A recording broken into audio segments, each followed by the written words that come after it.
Bienvenue sur cette nouvelle vidéo. Aujourd'hui, nous avons le plaisir de vous accueillir sur ce sujet d'importance qui c'est l'approche processus. L'approche processus est un principe extrêmement important pour la mise en place d'un système de management de la qualité au niveau de votre entreprise. C'est une approche importante à utiliser lorsque vous implémentez votre SMQ. Il est également important de l'utiliser lors de la maintenance de votre système.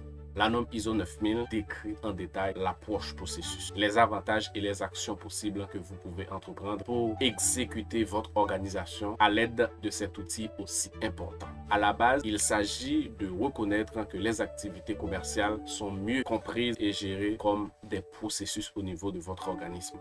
Et ceci des processus interdépendants. Cette approche est à la base du processus ISO et avec de très bonnes raisons. Sans cela, vous n'êtes pas dans une démarche qualité. Je dis souvent que l'approche processus reste les colonnes vertébrales d'un système de management de la qualité. Bien que cela dure depuis de nombreuses années, mais l'approche processus reste une révélation pour de nombreuses équipes de direction.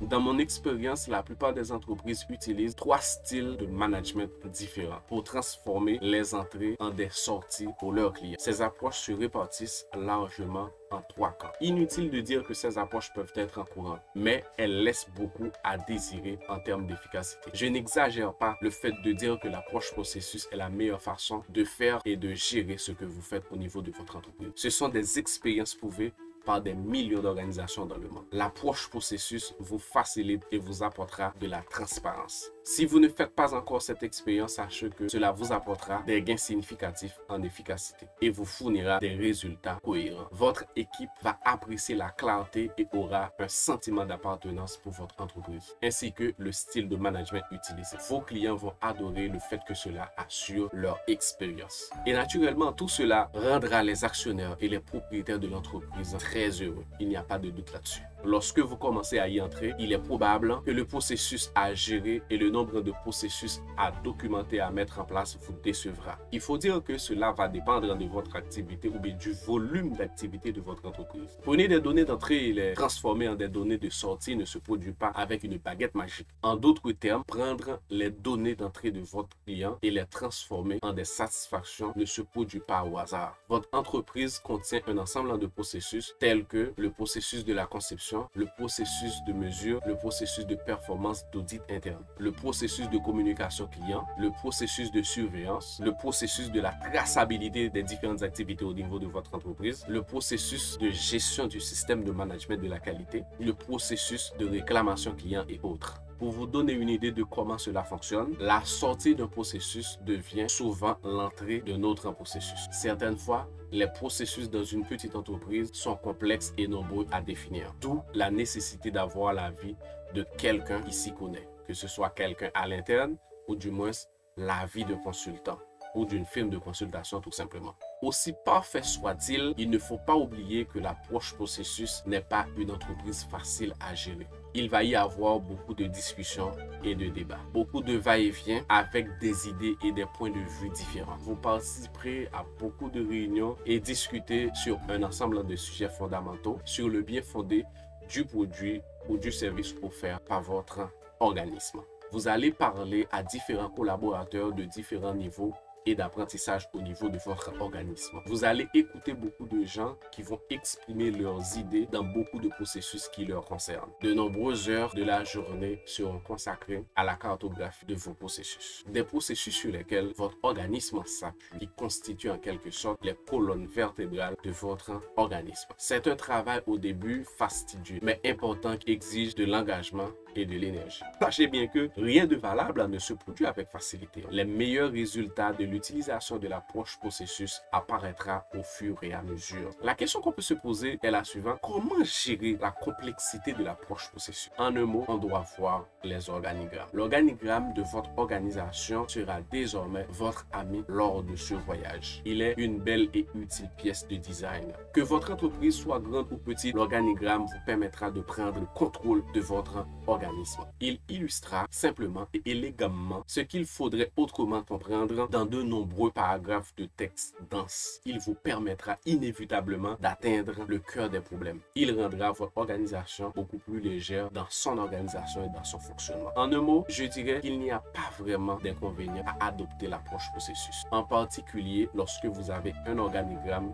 qui vous facilitera la compréhension de votre entreprise. Si vous n'avez jamais mis pied dans le monde de l'approche processus, dans le monde des systèmes de management de la qualité, n'ayez pas peur. C'est un voyage fantastique à entreprendre au niveau de votre organisation. Vous allez voir, votre expérience sera fantastique, même si vous travaillez à la certification de l'ISO 9001 par exemple, pour votre système de management ou bien pour votre organisme. L'idée ici est de décoder la norme pour voir en quoi elle aide les entreprises à se structurer. Voici ce qui est dit dans la partie introduction de la norme. Si on met en place une organisation structurée qui prend en compte les risques encourus que l'on manage, ce système en appliquant les basiques de l'amélioration continue, à savoir le PDCA, le système sera alors performant et les résultats seront plus cohérents et prévisibles. Il n'y a pas de doute que les objectifs seront atteints de manière plus efficace. Premier schéma d'aide à la compréhension et qui résume le chapitre 4 et qui permet de situer votre organisme dans son contexte. Sachez bien que votre entreprise est votre première préoccupation en tant que responsable QHSE ou responsable d'entreprise. Vous êtes en relation avec des organismes étatiques ou privés, des entreprises, des fournisseurs ou des prestataires externes, des concurrents et d'autres structures encore très importantes pour le développement de votre organisme. Chacune de ces structures a plus ou moins de proximité avec votre entreprise et donc plus ou moins d'influence et d'impact sur l'avenir, la vie de votre système qualité et de son fonctionnement aussi. La prise de recul par rapport avec toutes ces parties prenantes permet en réalité la compréhension des attentes, la compréhension des besoins, la compréhension des risques encourus, réels ou supposés. Tout cela peut amener à réfléchir à la structure et au périmètre de votre système de management de la qualité et de votre entreprise. D'où la nécessité d'identifier et de redimensionner vos processus. Et c'est à partir du chapitre 5 que l'on trouve ces exigences qui nous intéressent pour structurer en quelque sorte vos processus. Alors, comment procéder pour les déterminer? On va voir ça ensemble. Je sais que c'est une vidéo basique pour beaucoup d'entre vous qui sont déjà très impliqués dans la mise en place de systèmes qualité, dans la gestion de vos différents processus, mais je pense que cela va vraiment aider, surtout aux débutants. Pour y arriver, on va utiliser la même démarche dans les entreprises lorsqu'on met en place un système de management de la qualité. C'est quoi? Dans ce cas, on peut procéder par deux éléments qui sont, premièrement, le brainstorming des activités, deuxièmement, regroupement cohérent des activités qui sont en interaction, puis nommage de ces regroupements qui sont des processus. Nous allons appliquer tous ces principes à la norme en identifiant toutes les exigences, tous les principes, puis les regrouper en gardant comme fil conducteur la vraie vie de l'entreprise, ainsi que la réalité socio-économique de l'entreprise. La cartographie des processus créée ainsi va être une cartographie réaliste, probable et qui intègre les exigences normatives au niveau de votre organisation. En ce sens, la norme qui est référentielle devient un outil au service du management de votre organisation. Petit rappel sur des principes pour catégoriser les processus, qui sont même des standards si vous utilisez des logiciels de modélisation reconnus pour leur efficacité. Voici un schéma à 3 niveaux. Processus de management ou de pilotage, ce que j'appelle processus de gouvernance, qui renforce l'idée de vision de dirigeant au niveau de l'entreprise. Cela exprime aussi une anticipation et de prise de décision. Processus opérationnel, ce sont ceux qui décrivent le cœur du métier de votre entreprise, qui rapportent la valeur ajoutée directe, exemple en réalisation, mise en œuvre, production. Processus de support qui vient en support au processus opérationnel et qui ont de la valeur ajoutée indirecte. Voici une explication d'aide à la compréhension. Le premier niveau doit regrouper tous les chapitres, à savoir, en premier lieu, nous avons le chapitre 5 plus le chapitre 6.2. 4.4, mise en œuvre des processus. 7.4, la communication. J'ajoute aussi la planification et les opportunités qui demeurent pertinentes. D'expérience, l'approche risque ne nécessite pas de créer un processus à part entière, car c'est avant tout un comportement ou une attitude de l'équipe dirigeante de l'entreprise. D'ailleurs, c'est une composante de prise de décision pour la localisation des ressources et pour prendre en compte surtout l'évolution de la norme. Ce qu'on fait généralement, c'est surtout d'identifier tous les risques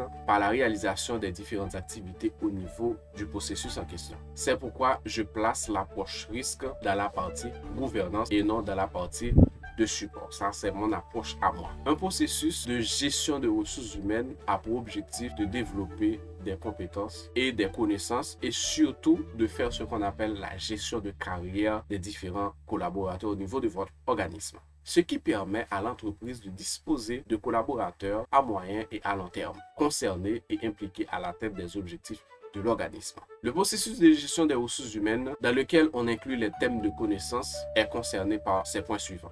À savoir, il y a le point 7.16, la gestion des connaissances. Il y a aussi 7.2, gestion des compétences. Il y a aussi le 7.3, la gestion de la sensibilisation au niveau de l'organisme. Ce qu'il faut surtout retenir dans cette étape, c'est un processus clé qui remplace les collaborateurs au niveau de l'organisme. Tandis que le management de ressources et fonctionnel, opérationnel au niveau de l'organisme est placé au processus de support avec les thématiques telles que, par exemple, au niveau de 7.13, l'infrastructure et matériel et informatique, ou encore ce qu'on appelle la logistique. Il y a aussi le 7.14 qui prend en compte tout ce qui a rapport à l'environnement. Structurer l'information et les données se placent dans le processus support, car c'est dans ce processus qu'il va décider de faire ce qu'il faut en matière de gestion de l'information ou bien de la documentation du système. Le juste utile pour fonctionner et pour se faire comprendre. Les processus opérationnels sont clairement évoqués au niveau du chapitre 8 dans la norme. Viser les achats et la sous-traitance. Et en 8.8, il est exigé de concevoir et de développer le produit et le service. Manager la relation client se trouve au niveau du chapitre 8.2. Et produire ou réaliser la prestation de service se rattache au point 8.1 et au point 8.5. Pour terminer la cartographie, l'ensemble est surtout à boucler par le processus d'amélioration, qui peut être en quelque sorte remplacé au processus de gouvernance. Si vous voulez aller plus loin pour comprendre les différents principes de management de la qualité, spécifiquement l'approche processus, allez dans la description, vous allez voir un ouvrage que j'ai publié sur Amazon qui est dans la description pour approfondir votre connaissance, particulièrement pour maîtriser toutes les exigences de la norme ISO 9001. Ce cadre figure montre la volonté de travailler sur le système lui-même et aussi à tous les niveaux de l'entreprise dans un esprit Kaizen. On va aussi inclure la détermination des éléments de surveillance et de contrôle au niveau du chapitre 9.1, l'organisation de la satisfaction client 9.12 et l'audit interne 9.2. Cependant, la revue de direction au 9.3, l'analyse des données au 9.1.3, ce sont des acteurs de management que je préfère de mettre dans le processus de gouverner et piloter l'entreprise. Cependant, la détermination des éléments d'amélioration, c'est-à-dire chapitre 10, sont prises en compte dans ce processus de la mise en œuvre et se fera dans les autres processus. Cela veut dire que les non-conformités seront réellement prises en considération. Pour résumer, la norme ISO 9001 de la dernière version en date intègre l'approche processus. Elle doit être globalement cohérente avec la vraie vie de l'entreprise dans son réelle application. Cela ne doit pas être un système de management importé d'un autre organisme qui reflète en partie seulement votre système. Je conseille d'être authentique et de travailler corps et âme à la mise en œuvre et au bon fonctionnement de la mise en œuvre du système de management en utilisant surtout l'approche processus. Si l'approche processus vous intéresse et si vous voulez maîtriser toutes les exigences de la norme ISO 9001, que ce soit les 7 principes et autres, comment mettre en place la norme ISO 9001, j'ai créé un livre pour vous que vous pouvez trouver sur Amazon et le lien dans la description de cette vidéo. Si vous aimez ce genre de vidéo, partagez cette vidéo à vos amis et si vous n'êtes pas encore abonné à cette chaîne, surtout pour ne pas rater la prochaine vidéo, je vous invite à le faire tout de suite. Et quant à moi, je vous dis à la prochaine pour une nouvelle vidéo. Ciao, ciao!